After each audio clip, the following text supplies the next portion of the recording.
আমার ত্রিপুরার বন্ধুরা, আজকে আবার অনেকদিন পরে লাইভে এলাম।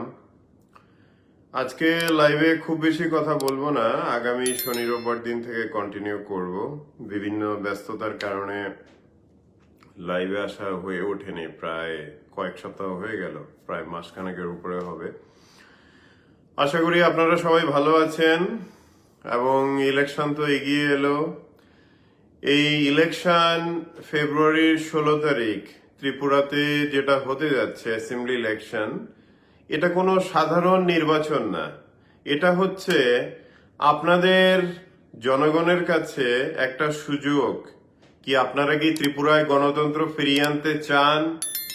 গণতন্ত্রর আইন কানুন ভারতীয় গণতন্ত্রকে আপনারা প্রতিষ্ঠা করতে চান, না আপনারা কতগুলো লুচ্ছারা ক্রিমিনালরা পাওয়ারে বসে থাকবে, ওরা চারিদিকে ড্রাগের ব্যবসা করবে, লুটবে, ওটা আপনারা চান?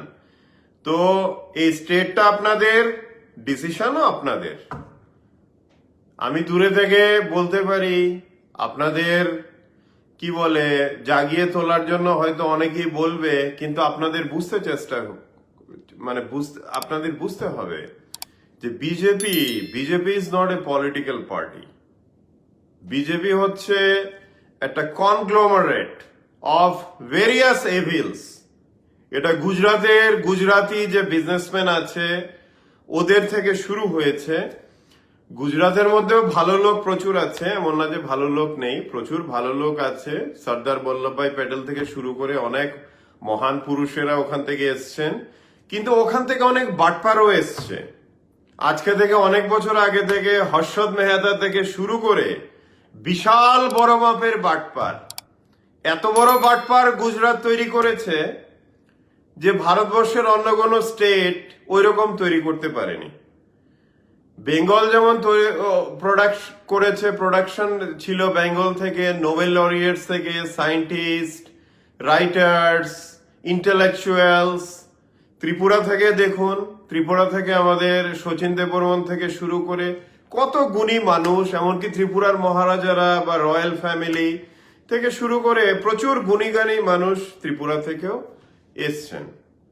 প্রত্যেকটা স্টেট থেকে এরকম ভারতবর্ষের ভালো ভালো মানুষেরা, ইন্টেলেকচুয়াল মানুষেরা বিভিন্ন ফিল্ডে আসেন। গুজরাট থেকেও এসছেন, কিন্তু গুজরাট থেকে যে হাই লেভেল কোয়ালিটির বাটপার প্রোডাকশন হয়েছে সেটা ইন্ডিয়ার কোনো স্টেট থেকে প্রোডাকশন হয়নি। বিজেপি পার্টিটা যতদিন অবধি অটল বিহারী বাজপেয়ী মতো মানুষেরা বিজেপি পার্টিটা ধরে রেখেছিলেন, এটার মধ্যে কিছুটা হলেও প্রিন্সিপাল বা কিছুটা ছিল। কিন্তু যখনই পার্টিটা মোদী অমিত শাহের উপরে পড়ে, ওরা যখন নিয়েছে, পুরো কন্ট্রোলটা নিয়েছে, তখন এটা পুরোটাই গুজরাটি বাটপারের পার্টি হয়ে গেছে। তো বিজেপি কিভাবে ভারতবর্ষ ধ্বংস করছে আপনারা সবাই জানেন, এটা আমার বলার কিছু নেই এত দূরে থেকে। কিন্তু আপনাদের বন্ধুদের আমি রিকোয়েস্ট করব, এই যে ইলেকশন হচ্ছে, এই ইলেকশনে এটা কোনো অর্ডিনারি ইলেকশন না ত্রিপুরা রাজ্যে। এটা হচ্ছে আপনাদের কাছে লাস্ট সুযোগ, লাস্ট চান্স ত্রিপুরাতে গণতন্ত্র প্রতিষ্ঠা করার জন্য। আপনারা মনে রাখবেন, 5 বছর যে নরক আপনারা দেখেছেন, আমরা মিডিয়া থেকে আমাদের অফিস অব্দি চালাতে পারি না, আমাদের সাংবাদিকরা লুকিয়ে নিউজ করে, আইডেন্টিফাই হলে পরে হয়তো মার্ডার করবে বা অ্যাটাক করবে। ত্রিপুরার বিভিন্ন মিডিয়া বন্ধ হয়েছে, প্রচুর মিডিয়া। প্রতিবাদী কলমের মতো প্রতিষ্ঠিত পত্রিকার অফিস, PB24 জ্বালানো হয়েছে। দিনের বেলা মানুষের অ্যাডমিনিস্ট্রেশনের চোখের সামনে জ্বালানো হয়েছে পত্রিকার অফিস, এডিটরের গাড়ি পোড়ানো হয়েছে। নৃশংস বর্বরতা, গণতন্ত্রের উপরে আক্রমণ দেখেছেন আপনারা ত্রিপুরাবাসীরা, যে গণতন্ত্রের উপর আক্রমণ কিভাবে হয়। এন্ড ওটাই হচ্ছে বিজেপির আসল রূপ। বিজেপিতে ত্রিপুরার অনেক বোকা মানুষেরা ঢুকে এখনো আছেন, ওনারা বুঝতে এখনো পারছেন না যে এটা কি একটা পার্টি, না এগুলো কতগুলো গুজরাটি বাটপারদের একটা কনগ্লোমারেট। মানে হচ্ছে বিজেপি পার্টিটা যদিও মনে হচ্ছে মোদী অমিত শাহ চালাচ্ছে, কিন্তু এটা পেছন থেকে চালাচ্ছে অনেকগুলো কানিং গুজরাটি বাটপার বিজনেসম্যান। আপনারা আদানির নিউজ দেখেছেন, ত্রিপুরা রাজ্যের অনেকেই আমার কাছে জানতে চেয়েছেন আদানি কি করেছে স্যার, কি করেছে দাদা। আমি খুব সংক্ষেপে বলে দেই আদানি কি করেছে, কেন ওর কত পৃথিবীতে বোধহয় 3 নম্বর না 2 নম্বরে ছিল ধনী লোক থেকে এখন বোধহয় 30 না 40 নম্বরে নেমে এসছে, আর এক সপ্তাহ পরে ও প্রথম 100-তেও থাকবে না। আমি আজকে সকালে নিউজ দেখলাম যে $100 বিলিয়ন আদানির লস হয়েছে, গত 9 দিনে লস হয়েছে। আদানির ঘটনাটা আপনাদের আমি খুব সোজা ভাষাতে এক্সপ্লেন করে দিচ্ছি কি হয়েছে। দেখুন, ধরুন আপনার পকেটে আছে 1000 টাকা, আপনি কোনো ব্যাংকের মালিককে চেনেন বা কোনো চিফ মিনিস্টার বা প্রাইম মিনিস্টার মতো লোকেদের চেনেন। আপনি এবার ব্যাংকে গেলেন, ব্যাংকে গিয়ে বললেন যে ভাই আমার কাছে 1000 টাকা আছে, এবার আমাকে আপনি 99,000 টাকা ধার দিন। ঠিক আছে, যে কোনো ব্যাংক আপনাকে দেবে না, কোনো ব্যাংকই দেবে আপনাকে এত ধার দেবে না। আপনার কাছে সিকিউরিটি চাইবে যে আপনি সোনা থাকলে দিন অ্যাজ এ গ্যারান্টি, জমি থাকলে দিন, বাড়ি থাকলে দিন। আদানির বেলাতে ওসব কোনো গ্যারান্টির দরকার নেই। আদানি কি করেছে, ঠিক আপনার কাছে আছে 1000 টাকা, আপনি 99,000 টাকা ধার নিলেন ব্যাংক থেকে, এখানে ওখান থেকে। এবার আপনি ফুলিয়ে ফাপিয়ে বলে বেলালেন যে আমার কাছে 1 লক্ষ টাকার ধন আছে। এটাই আদানি অনেক বড় স্কেলে করেছে। ওর কাছে যদি ছিল 10 কোটি টাকা, ও ধার নিয়েছে 10,000 কোটি টাকা, প্রচুর টাকা ও ধার নিয়েছে। LIC, ইন্ডিয়ান ব্যাংকস সব জায়গা থেকে ধার নিয়েছে। ধার নিয়ে ও ফুলিয়ে ফাপিয়ে দেখিয়েছে যে ওর বিজনেসগুলো খুব ভালো করছে, এবং ওর বিজনেসগুলোর আপনারা যখন একটু রিসার্চ করে দেখবেন, আদানির যত বিজনেসগুলো আছে ওই বিজনেসগুলোর যে শেয়ার স্টকগুলো আছে এর 80% মতোই কন্ট্রোল করছে আদানির গ্রুপ হোল্ডিং কোম্পানিগুলো। তার মানে আমার কাছে আছে 1000 টাকা, আমি বললাম আমার কোম্পানি খুব লাভ করছে, সবাই যাতে আমার কোম্পানিতে আরো পয়সা ঢালে, আমি করলাম কি আমার নিজের কোম্পানির স্টক কিনে নিলাম 80%, কিনে 10 টাকা স্টককে বানিয়ে দিলাম 500 টাকা। তার মানে কি 50 গুণ হয়ে গেল আমার স্টকের ভ্যালু। আদানি ওটাই করেছে। ব্যাংক থেকেও একদিকে টাকা নিয়েছে, কারণ আমাদের মোদিজি জুমলা গুরু একদম মানে ঢেলে দিয়েছে। স্টেট ব্যাংক থেকে শুরু করে পাঞ্জাব ন্যাশনাল ব্যাংক, LIC থেকে হাজার হাজার কোটি, হাজার কি লক্ষ কোটি টাকা বোধহয় হবে, এভাবে আদানিকে ধার দেওয়া হয়েছে। এগুলো সব আপনাদের টাকা, সাধারণ মানুষের টাকা। এই ধারগুলো নিয়ে আদানি কি করেছে, যেটা নাকি হিন্ডেনবার্গ রিপোর্ট, নিউ ইয়র্ক থেকে রিপোর্টে এসছে। দেখুন, হিন্ডেনবার্গ, ফিচ, এগুলো নিউ ইয়র্ক বেসড, এগুলো গ্লোবাল খুব রেসপেক্টেড কোম্পানি। এরা যখন কারোর এগেনস্টে কোনো প্রেডিকশন করে, এটা ধ্রুব সত্যের মতো সারা পৃথিবীর ফাইন্যান্সিয়াল ইনস্টিটিউশন গুলো কাউন্ট করে। ওদেরকে কোনো সময় শুনবেন না হিন্ডেনবার্গকে যে টাটার বিরুদ্ধে বা ইনফোসিসের বিরুদ্ধে বা অন্য কোনো এরকম ওয়েল রেসপেক্টেড ইন্ডিয়ান কোম্পানির এগেনস্টে কোনো রিপোর্ট ছেপেছে। কারণ হচ্ছে টাটা থেকে ইনফোসিস, ওদের বিজনেস প্র্যাকটিস, এথিক্স গুলো ক্লিন এবং ওরা আইন মেনে ব্যবসা করে। আদানি কি করেছে, ব্যাংক লুটেছে, ব্যাংক লোটার পরে ওই লোটটাকে ও দেখিয়েছে যে ওর নিজের ব্যবসায় অনেক লাভ হয়েছে, এবং সে নিজের স্টক নিজে কিনেছে 70-80%, অন্যান্য আমব্রেলা কোম্পানি দিয়ে, মরিশাস, এখানে ওখানে অনেক হাজারখানেক ওর কোম্পানি হবে, ওর ভাই আত্মীয়রা মিলে মেনটেন করে, ওরা ওইসব স্টক কিনেছে। কিনে 10 টাকার স্টককে বানিয়েছে 500 টাকা, তারপরে 5,000, 10,000 টাকা করে। এবার সাধারণ মানুষ ওই যে 20%-30% স্টক আছে মার্কেটে, ওটা ওরা ওই বেশি দামে কিনে নিয়েছে। বুঝতে পারছেন খেলাটা? এটা হলো ব্যাংকের থেকে ধার নিয়ে দেখানো হচ্ছে যে আমি কত বড় ধনী, তাই তো? এই জন্য হিন্ডেনবার্গের যে রিপোর্টটা এসছে নিউ ইয়র্ক থেকে, ওতে ওই সব অ্যানালিসিস করে দেখানো হয়েছে যে ওর টাকা অ্যাকচুয়ালি নিজের টাকা না, এগুলো সব ব্যাংকের টাকা। তারপরও বিভিন্ন 2 নম্বরই কোম্পানিতেও রেখেছে। ওর ফ্যামিলি মেনটেন করে ওগুলো কয়েকশো কোম্পানি, প্রচুর কোম্পানি ওর বিদেশে, এগুলো ওইগুলিতে ট্যাক্স দিতে হয় না। আমাদের ইন্ডিয়ান ব্যাংকের এলআইসির টাকাগুলো নিয়ে বিদেশে ও বিভিন্ন জায়গাতে রেখেছে, বলছে ওগুলো নিজের টাকা। তো যাই হোক, এই রিপোর্ট আসার পরে আদানির যে ওয়েলথ ছিল, পৃথিবীর 3 নম্বর মানুষ ছিল, তার থেকে ও 75%। আজকে সকালে আমি রিপোর্ট দেখলাম না, গতকাল, যে প্রায় $100 বিলিয়ন আদানি এই 10 দিনের মধ্যে ওর গেছে। আর বোধহয় ওর কাছে আছে 50 to 60 বিলিয়ন। ওটাও আর দেখুন আর কয়েক সপ্তাহ ওর কি হয়। কারণ কি? কারণ অল ওভার দি ওয়ার্ল্ড এরকম বাটপার, এরকম একটা মানে কন আর্টিস্ট থেকে ওরা সমস্ত কিছু উইথড্র করে নিচ্ছে। আদানি ধ্বংস হয়ে গেছে, এটা খালি এখন চলছে। ও যত কিছুই, সে আদানির আবার নাটক দেখুন, এই গুজরাটি বাটপারদের, এদেরকে নাটকে আপনারা হারাতে পারবেন না। আমাদের জুমলা গুরুকে দেখেছেন, ওয়েস্ট বেঙ্গল ইলেকশনের আগে রবীন্দ্রনাথের মতো দাড়ি বাড়িয়ে, রবীন্দ্রনাথের বই নিয়ে সুন্দর করে উনি যেতেন তখন ওয়েস্ট বেঙ্গলে ক্যাম্পেইন করতে, যেন নিজে আর এক রবীন্দ্রনাথ ঠাকুর, তাই না? আপনারা দেখেছেন না এই বাটপারকে? এই বাটপার যখন বিভিন্ন জায়গাতে যায় সেরকম বেশভূষা ধরে, ঠিক ওইভাবে আদানি স্যুট বুট পরে সে যে একটা ভাষণ দিয়েছে, মনে হচ্ছে ওকে না ভারতবর্ষের এগেনস্টে হিন্ডেনবার্গ যুদ্ধ শুরু করেছে। সুন্দর জহর কোট পরে, কত বড় সে দেশাত্ম, মানে দেশপ্রেমী সে। তো এই গুজরাটি বাটপারদের থেকে আপনারা চিনুন, এরা দেশের শত্রু না শুধু, এরা দেশকে চারিদিক থেকে ধ্বংস করে দিচ্ছে।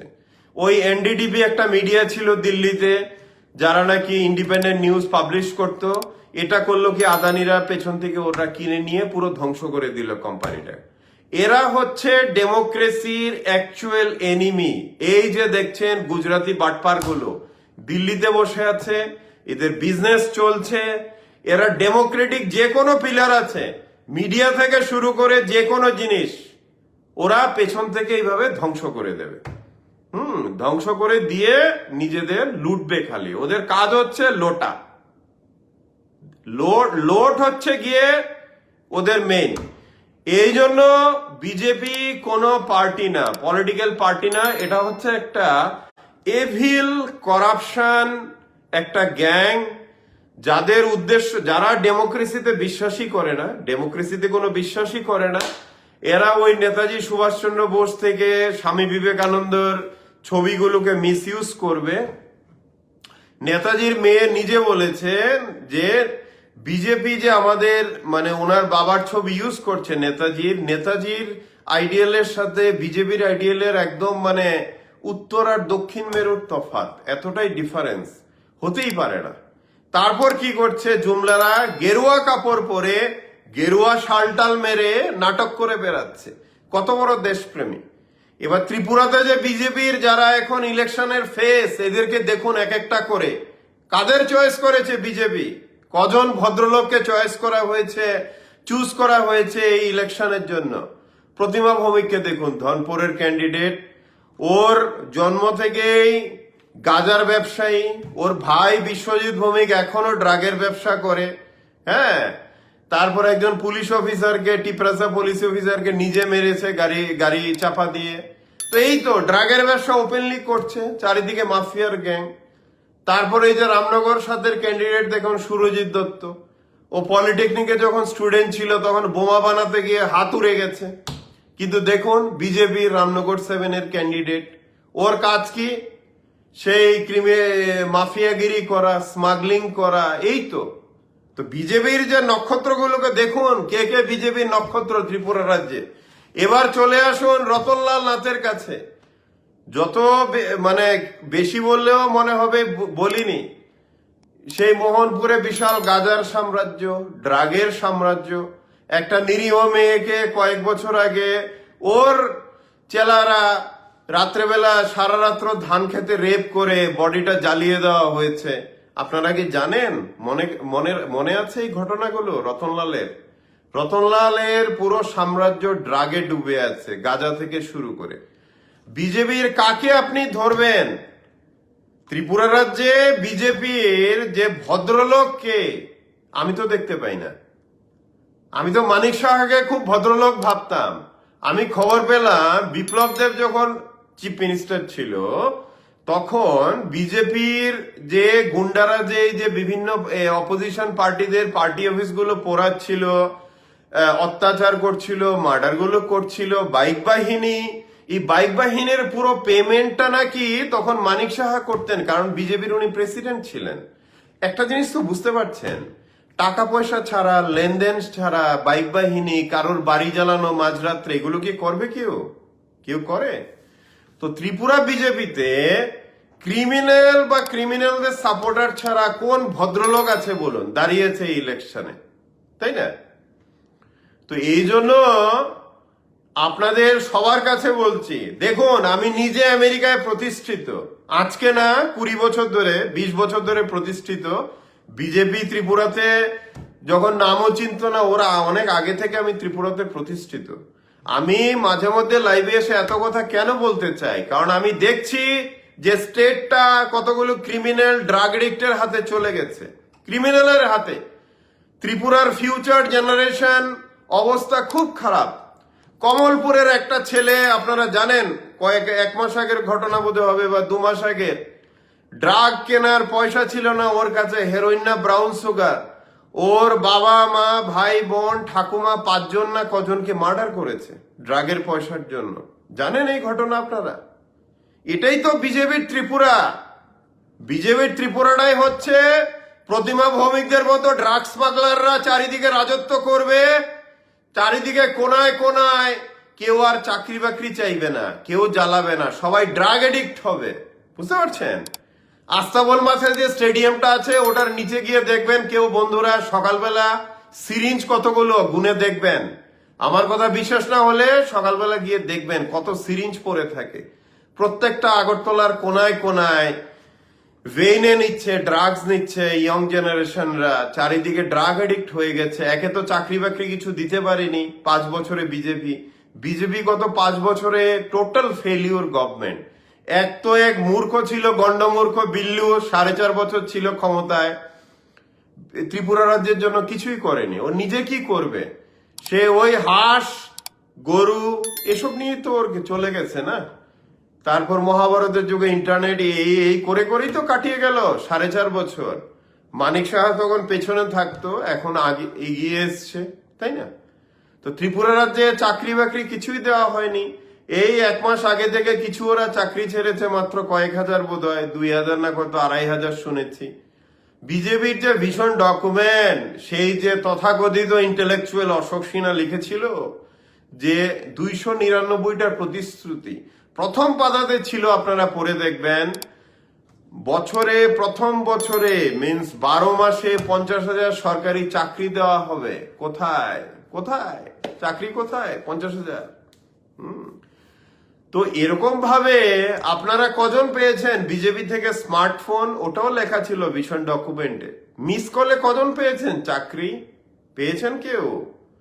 বৃদ্ধ ভাতা থেকে শুরু করে 7th পে কমিশন, ত্রিপুরাতে এই যে 299 প্রতিশ্রুতিতে বিজেপি দিয়েছিল, ওদের কি দম আছে এই কাপুরুষদের সামনে এসে প্রেস কনফারেন্স করে 299টার মধ্যে কতগুলো ফুলফিল করেছে ওরা?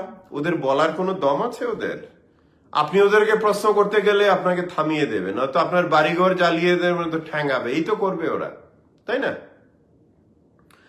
ত্রিপুরায় বিজেপির যে এই 5টা বছর, এটা কোনো শাসন নয়, এটা কোনো পলিটিক্যাল পার্টি নয়, এটা হচ্ছে ত্রিপুরার ইতিহাসের একটা কালো একটা অধ্যায়, যেখানে ভদ্র মানুষ ছিল না অ্যাডমিনিস্ট্রেশনে।